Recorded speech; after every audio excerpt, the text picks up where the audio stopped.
In this bubble tutorial video, I'm going to show you how we can filter a list of dates to only show entries in our database where a date field is last month.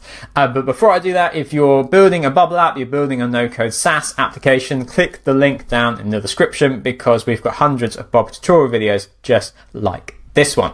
Last month, I'm going to begin by building an expression in a text field here because that's going to just show you what's going on behind the scenes.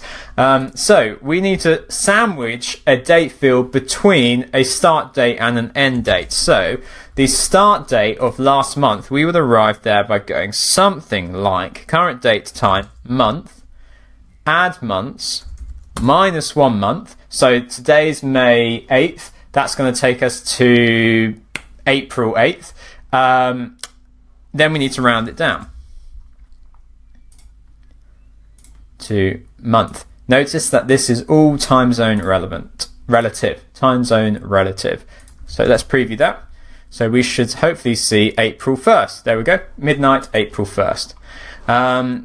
So on our events or our calendar, we can say date is greater than, and let's get our April 1st expression in there. Current date time, month plus months minus 1, rounded down to month. Okay, but now what if we've got events in May, my current month? So we would say date. Come back. Is less than, and now we need the start of the current month. Well, I think you can guess how we get there. So we say current date time rounded down to month.